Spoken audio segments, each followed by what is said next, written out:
Their performance is too good, and there is a twist in the climax last, and waiting for part 2. It's a very good movie. Anirudh, we have to mention Anirudh. That BGM is excellent one. We have to watch it definitely. Devara first part ഒരു സാധാരണ നമ്മുടെ Telugu action പടത്തിൽ നിന്നുണ്ടാവുന്ന എല്ലാ ചേരുവകളും ഉള്ളതാണ്. Junior NTRൻ്റെ performance എടുത്തു പറയേണ്ടതാണ്. പിന്നെ അച്ഛനായും മകനായുള്ള 2 ഗെറ്റപ്പിലാണ് പുള്ളി വരുന്നത്. പിന്നെ അതുപോലെ തന്നെ മെയിനായിട്ട് ഈ പടത്തിലെ ആക്ഷൻ രംഗങ്ങൾ എലിവേറ്റ് ചെയ്ത അനിരുദ്ധിൻ്റെ അനിരുദ്ധിൻ്റെ BGM ഇല്ലായിരുന്നെങ്കിൽ ഒരു പക്ഷേ നമുക്ക് തീരെ എൻജോയ് ചെയ്യാൻ പറ്റാത്ത രീതിയിലുള്ള അങ്ങനെയുള്ള സീനുകൾ പോലും BGM കൊണ്ട് അനിരുദ്ധ് ഗംഭീരമാക്കിയിട്ടുണ്ട്. മൊത്തത്തിൽ പറഞ്ഞു കഴിഞ്ഞാൽ ഒരു സെക്കൻഡ് പാർട്ടിലേക്കുള്ള ഒരു ബിൽഡപ്പ് കൊടുക്കുന്ന ഒരു ഫസ്റ്റ് പാർട്ട് എന്ന രീതിയിലാണ് ഈ കഥ വന്നിരിക്കുന്നത്. പിന്നെ ഒരു കടൽ തീരവും അതിനെ ചുറ്റിപ്പറ്റിയുള്ള ഗ്രാമങ്ങളും അവരുടെ കഥയാണ് പറയുന്നത്. തികച്ചും സാങ്കല്പികമായ ഒരു കഥ. സാധാരണ നമ്മൾ തെലുങ്ക് പടത്തിൽ ഇപ്പോൾ പുഷ്പയൊക്കെ കാണുന്ന ആ ഒരു കാട്ടിൽ സെറ്റ് ചെയ്ത പോലെ ഒരു ലൊക്കേഷൻ സെറ്റ് ചെയ്തിട്ടുള്ള ഒരു കംപ്ലീറ്റ് ഒരു ആക്ഷൻ മൂഡിലുള്ള പടമാണ്. ആക്ഷൻ രംഗങ്ങളൊക്കെ അടിപൊളിയായിട്ട് വന്നിട്ടുണ്ട്. അതുപോലെ തന്നെ മ്യൂസിക് ഡിപ്പാർട്ട്മെൻറ്റൊക്കെ അടിപൊളിയാണ്. പിന്നെ സെയ്ഫ് അലി ഖാൻ്റെ വില്ലൻ വേഷവും വില്ലന്മാരുടെ കൂട്ടത്തിലാണ് നമ്മുടെ മലയാളത്തിൽ നിന്നുള്ള ഷൈൻ ടോൺ ചാക്കോ വന്നിരിക്കുന്നത്. അതുപോലെ തന്നെ സുദേവ് നല്ലൊരു റോള് ചെയ്തിട്ടുണ്ട്. മൊത്തത്തിൽ നോക്കിക്കഴിഞ്ഞാൽ ഒരു സാധാരണ തെലുങ്ക് പടത്തിൽ നിന്ന് കിട്ടുന്ന ഒരു ആക്ഷൻ പടത്തിൻ്റെ മൂഡിലുള്ള ഒരു ഫെസ്റ്റിവൽ മൂഡിലുള്ള ചിത്രമാണ് ദേവര പാർട്ട് 1. 1000 കോടി 2 ദിവസത്തിനുള്ള അടിക്കുന്ന രീതിയിലൊക്കെയാണ്. അല്ല, ഇതിൻ്റെ ഒരു ഇനീഷ്യൽ ഹൈപ്പ് എന്ന് പറയുന്നത് പിന്നെ ഒരു ആക്ഷൻ പടത്തിനുള്ള ഒരു ഇതാണ്. അപ്പോൾ നമുക്ക് പറയാൻ പറ്റില്ല 1000 കോടി എത്തില്ലെങ്കിലും ഈ ഫസ്റ്റ് ഡേ തന്നെ അതിൻ്റെ കളക്ഷൻ നന്നായിട്ട് കയറും എന്നുള്ളതാണ്. കാരണം ഫാൻസിന് ഇഷ്ടപ്പെടുന്ന മൊമെൻറ്റ്സ് എല്ലാം ഈ സിനിമയ്ക്കകത്തുണ്ട്.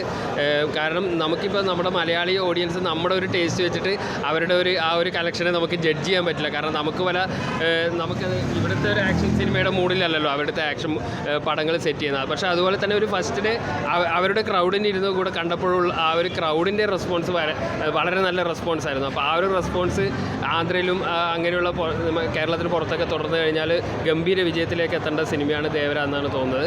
സെക്കൻഡ് പാർട്ടിലേക്ക് പോകുന്നിടത്ത് നമ്മൾ കണ്ടുമറന്ന വേറൊരു ഹിറ്റായ പടത്തിൻ്റെ രീതിയിലാണ് ഇപ്പോൾ സെക്കൻഡ് പാർട്ടിലേക്കുള്ള എൻട്രി കൊടുത്തിരിക്കുന്നത്. അപ്പോൾ അങ്ങനെയുള്ള ചില സാമ്യതകൾ കൊള്ളാം. ചില സീനുകൾ ഒഴിവാക്കാമെന്ന് തോന്നി. എന്നാലും ഒരു ആക്ഷൻ സിനിമകൾ ഇഷ്ടപ്പെടുന്നവർക്ക് ഒരു വൺ ടൈം വാച്ചബിൾ എന്ന രീതിയിലാണ്. കഴിഞ്ഞ ദിവസം ഇൻ്റർവ്യൂവിൽ പറഞ്ഞായിരുന്നു പല അന്യഭാഷ ചിത്രങ്ങളും പഴയ വീഞ്ഞ് പുതിയ കുപ്പിയിലാക്കി വരുന്നതാണ്. അതുപോലെയാണത്. അല്ല, അങ്ങനെയല്ല. ശരിക്കും പറഞ്ഞാൽ ആക്ഷൻ പടങ്ങൾക്കൊക്കെ ഒരേ ടെംപ്ലേറ്റ്. അതാണ് ഞാൻ ആദ്യമേ പറഞ്ഞത്. സാധാരണ തെലുങ്ക് പടങ്ങളെ പോലെ തന്നെയാണ്. കാരണം ഒരു അമാനുഷികമായ ഹീറോ. അതാണ് ഞാൻ പറഞ്ഞത്. ഒരു മലയാളി പ്രേക്ഷകൻ എന്ന രീതിയിൽ നമുക്ക് അവരുടെ കളക്ഷനോ അവരുടെ ടേസ്റ്റോ നമുക്ക് ജഡ്ജ് ചെയ്യാൻ പറ്റില്ല. അവരിങ്ങനത്തെ കാലങ്ങളായി ഇങ്ങനത്തെ സിനിമ കണ്ടുകൊണ്ടിരിക്കുന്നതാണ്. അപ്പോൾ നമ്മുടെ ഒരു ലെവൽ ഓഫ് മലയാളം സിനിമയുടെ ഇപ്പോഴത്തുള്ള ഒരു ലെവൽ വെച്ചിട്ട് തീരെ കമ്പയർ ചെയ്യാൻ പറ്റാത്ത ഒരു മൂവിയാണ് ദേവര. പക്ഷേ ഒരു ആക്ഷൻ ഫിലിം ഇതിൽ നിന്ന് ഇതേ പ്രതീക്ഷിക്കുള്ളൂ. മാസമായിട്ടുള്ള ലോജിക്ക് ഒട്ടുമില്ലാത്ത ഒരുപാട് അമാനുഷികനായ ഒരു കഥാപാത്രത്തെ അദ്ദേഹം പക്ഷേ സെൻറ്റിമെൻ്റൽ സീനുകളിലൊക്കെ ജൂനിയർ NTR നന്നായിട്ട് ചെയ്തിട്ടുണ്ട്. മുമ്പ് ഇപ്പോൾ ജനതാ ഗാരേജാണ് അങ്ങനെയുള്ള RRR ആണെങ്കിൽ നമുക്കറിയാം ആളൊരു കേപ്പബിളായുള്ള ആക്ടറാണ്. പക്ഷേ ആക്ടിങ് സ്കിൽസിലുപരി പുള്ളിയുടെ മാസ് എലിവേഷൻ സീനുകൾ കൂടുതലായി യൂസ് ചെയ്തിട്ട് ഫാൻസിന് വേണ്ടിയുള്ള ഒരു ട്രീറ്റ് എന്ന രീതിയിലാണ് ദേവര പാർട്ട് 1 ട്രീറ്റ് ചെയ്തത്. അതെ, ജനതാ ഗാരേജിന് ശേഷം ഒന്നിക്കുന്നു എന്ന് പറയുമ്പോൾ പക്ഷേ ജനതാ ഗാരേജിൽ ആ ഒരു ഇമോഷണൽ ആ ഒരു ടച്ച് നമുക്ക് വന്നില്ലെങ്കിലും ബാക്കിയെല്ലാം കൊള്ളാമായിരുന്നു. Thank you.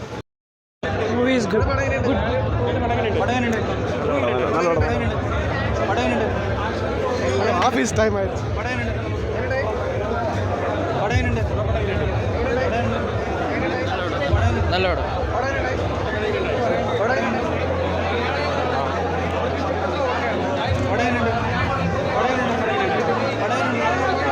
നല്ല പടമാണ്.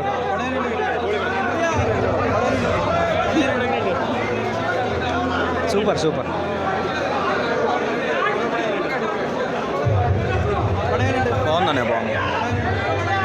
First half nice, second half also nice, but cinema is not good. You will understand in climax.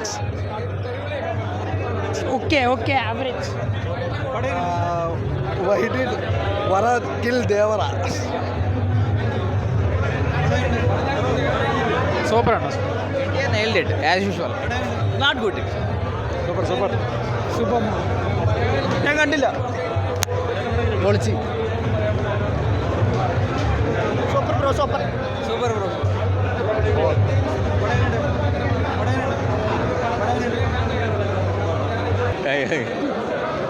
നല്ല മൂവിയാണ്. കൊള്ളാം, കണ്ടിരിക്കാം. നമുക്ക് ഗ്രാഫിക്സൊക്കെ കൊള്ളാം, ഫൈറ്റ്സൊക്കെ കൊള്ളാം, സെക്കൻഡ് പാർട്ട് വേറൊരു മൂവിയായിട്ട് ചെറിയ സാമ്യമുണ്ട്. ആ മൂവി വലുപ്പടുത്തല്ല, നല്ലതാണ്, പക്ഷേ കണ്ടിരിക്കാം. മാസ് എൻ്റർടൈൻമെൻ്റ് ആണ്, കൊള്ളാം. എല്ലാവരുടെ ആക്ടിങ് ഒക്കെ സൂപ്പറായിട്ടുണ്ട്. അതാണ് നമ്മൾ ക്ലൈമാക്സ് വേറൊരു മൂവിയായിട്ടൊരു സാമ്യമുണ്ട്, പക്ഷേ ആ മൂവി ഞാൻ വെളിപ്പെടുത്തല്ല, കൊള്ളാം. നമുക്ക് ഇഷ്ടപ്പെടും എല്ലാവരും. ഇനിയിപ്പോൾ സെക്കൻഡ് ഹാഫ് പൊളിച്ച്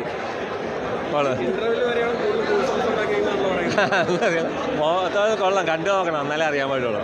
ഓക്കെ, ആ പിടിച്ചിരിക്കാൻ പറ്റും. ആ കൊള്ളാം.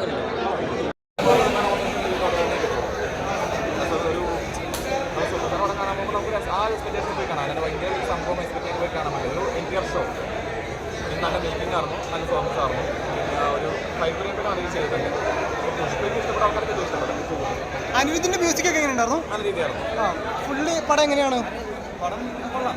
ഈ ക്ലൈമാക്സ് വർക്കായില്ല എന്ന് പറയുന്നുണ്ടല്ലോ, അതിനെക്കുറിച്ച് എന്താ പറയുക? കാരണം ക്ലൈമാക്സ് വർക്കായെന്ന് പറയാൻ കാരണം ക്ലൈമാക്സ് എലമെന്റ്സ് വെക്കാണ്ട് പടം പകുതി ദിവസം നിർത്തിയ പോലെ, ഇന്റർവെല്ലിൽ പടം നിർത്തിയ പോലെയാണ് ക്ലൈമാക്സ് വർക്കൗട്ട് ചെയ്ത്. ഒരു എലമെന്റോ കാര്യങ്ങളൊന്നും സെറ്റ് ചെയ്തില്ല. സെക്കൻഡ് പാർട്ടിന് വെയിറ്റ് ചെയ്യിപ്പിക്കുന്നില്ല.